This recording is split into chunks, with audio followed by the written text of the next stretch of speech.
So it's always interesting to go through and see how media will cover something compared to different sides of the politics. For example, news.com says Evie Amati, might be mispronouncing, was on feel-good drug during axe attack, court told. It's funny because in this article they do not mention the fact that she is transgender in one single aspect, where the Daily Mail actually admits she was transgender. The transgender woman. So it's always interesting. So in case you're wondering why the title is different, that is why. I don't want to hide the fact, and I don't think the media should either because of publicity. But let's jump into it. A woman on trial for attempted murder was on eupatopic, might be mispronouncing, drug when she swung an axe at a man, a court has heard.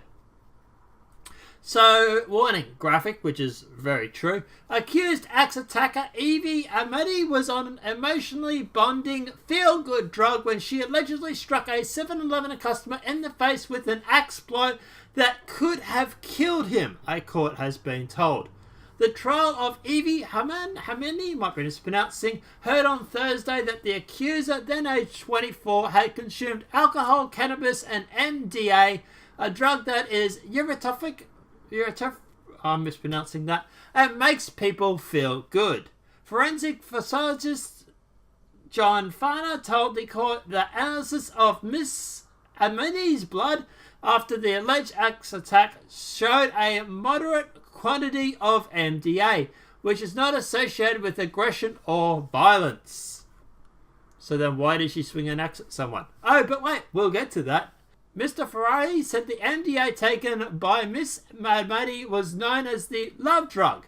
MDA tends to cause increased trust in other people, emotional bonding, primary people take it, and sort of feel good response, he said. He said it was given evidence on the fourth day of the trial. Miss Amati, now aged 26, in Sydney Downing Court Centre. Miss Amati is charged with 6 offences, including 2 causing of wounding of grievous bodily harm with attempted murder and 1 attempting to do so of the Eleanor 7-Eleven around 2:20 a.m. on January 7th, 2017. Mrs. Amati barrister Carls Wester, I might be mispronouncing, has argued that Miss Amati was suffering from mental health issues and was out of her mind at the time of alleged attacks on 3 victims, which is interesting because we'll get to that in a sec. Plastic surgeon Siv Corbett gave evidence about the wounds he treated on Ben Rimmer, who was buying a pie at the 7-Eleven at the time of the incident. Dr. Cropper said Mr. Rimmer, 33, was admitted to Royal Prince Alfred Hospital on the morning of the attack with massive trauma to his face. Mr. Rimmer, who also has fractures to his eye socket, nasal cheekbones, underwent 5 hours of reconstructive surgery at RPA. Asked about the Crown Prosecutor Daniel McCowan to comprehend the damage to Mr. Rimmer's face, Dr. Cropper said it was similar to a significant car crash accident, failing from heights or sustained blows from the face from a weapon, fist or foot. A millimetre or 2 above would have had significant consequences, potentially life-threatening, Dr. Cropper said. Just under the top of the part of his nose and just under his eye, a few millimetres above, would have massive bleeding to the brain. We do actually have the video of this accident, or the incident, sorry. We will definitely show that because this needs to be seen. We'll show that in a sec. Intensive care paramedics Megan Cohen gave evidence saying that the results on Miss Amati after she had been handcuffed and taken into custody showed she wasn't unconscious. Miss Collins said Miss Amati was lying on a stretcher in the back of the ambulance, handcuffed, and she appeared unconscious. But when the paramedics tested the accused, Miss Amati's eyelids and flickered and she was opening and closing her hands. When they reached St. Vincent's Hospital, Miss Callahan, might be mispronouncing, said she observed Mrs. Amati sitting up bolt upright, pull out her airway tube and become quite agitated. When she pulled out the tube, she was saying something like, I should shove this up. Whoa, my... something or other, Miss Collins said. and at one point she grabbed my wrist and lock, and we had to further restrain her. Asked by Mr. Whitehouse if she could tell if Amati's state of mind, Miss Collins said she couldn't. Mr. Waterhouse asked Mr. Addy if it could have been somewhere between unconscious and conscious. They're trying everything to make an excuse for this, aren't they? My 15 years of experience had recalled her hospital suggests that she knew what was happening, Mr. Collins said. On Tuesday this week, the jury of the District Court trial before Judge Mark Williams showed a graphic video of the alleged attack by Miss Amati in Eleanor 7-Eleven. We will show that for you in a sec. The video shows Miss Amati stroll in the convenience store carrying an axe and knife in her back pocket. The video shows Miss Amati swinging the axe and bringing it down on Mr. Ramper and then a second customer, Sharon Hacker. After a few second attempts to bring down the axe on Miss Hatcher lying in the doorway, Miss Amati then strolls out onto the street. The trial continues. So we do actually have the video of the attack.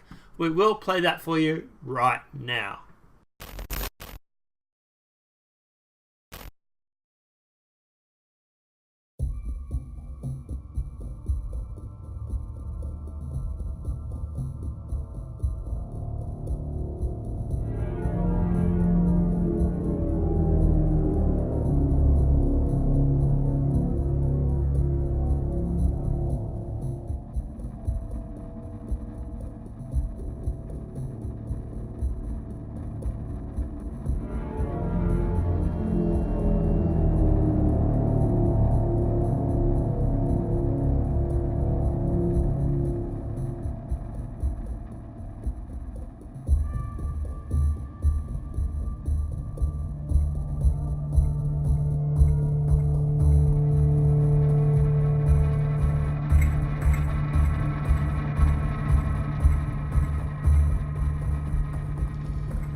So at the end of the day, guys, you see the attack there. It's horrific and absolutely insane.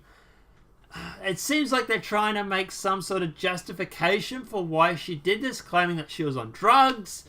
But then you get people saying, well, no, if she was on this drug that you're saying, she would have been all lovey-dovey and wanted to hug everybody, so to speak, not swing an axe or a knife at them. But the funny thing is that she has actually gone through and said, I'm going to kill a lot of people and it'll be your fault. Tinder date reveals the chilling words of accused axe attack she met just hours before her rampage.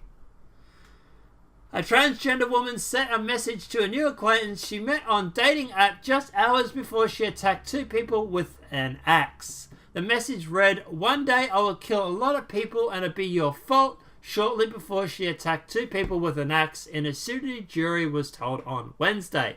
Michaela Jensen, I might be mispronouncing that, said she met Evie Amati, I might be mispronouncing, 26, via Tinder hours before the attack and had drinks with her and her friends before three of them each took the capsules they believe were ecstasy.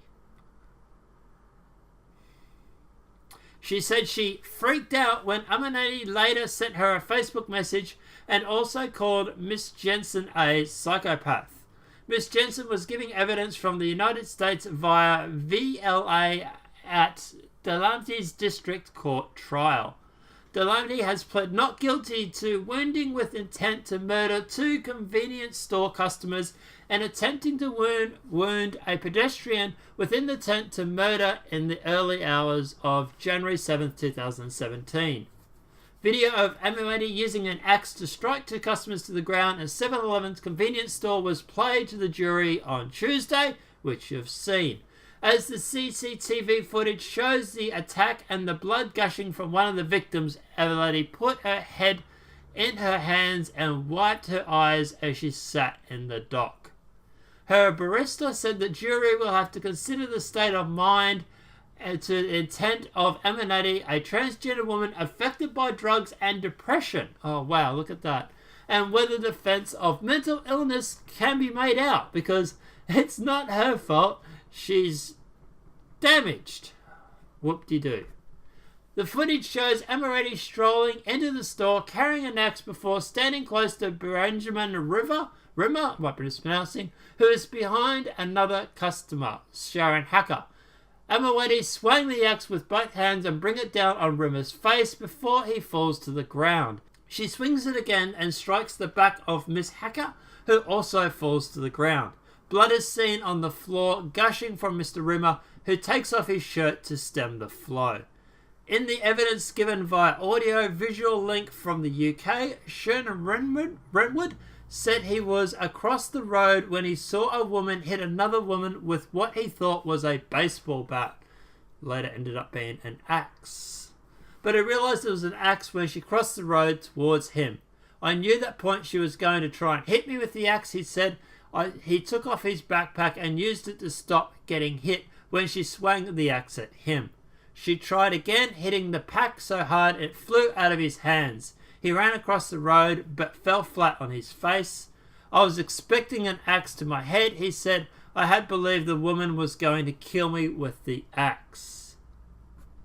Nathan Wood said he was walking home when he saw a person in the 7-Eleven store raising an object over the head and swinging it hard. I saw a body on the floor and blood sputter, he said. Then he saw a second body collapse on the floor and a woman leaving the building with a dripping axe. She locked eyes with me and across the street towards myself, Mr. Woods said. I realised she was intending to do harm, so I made a mad dash in the end of the block. The trial continues before Judge Mark Williams. Look, at the end of the day, what's my thought on this? She needs to be locked up, thrown away, thrown in jail, death penalty. I don't know. Look, at the end of the day, she's attacked several people with an axe. She obviously has some sort of psychological damage or imperative. So, I don't know. Capital punishment? I don't know, guys. Let me know what your thoughts are in the comment section below. What's your view on this? Do you think that this is just insane? Do you think that she needs to be, she, he, it, whatever, needs to be locked up and thrown away? Do you think we should just not bother with jail time and just execute them? I don't know. What's your thought on corporal punishment? Let me know what your thoughts are in the comment section below. If this video has been helpful, please smack a like. If you're new to the channel, welcome and subscribe. Apart from that, guys, I'll see you in the next demonetized video from YouTube. Have a great day and enjoy.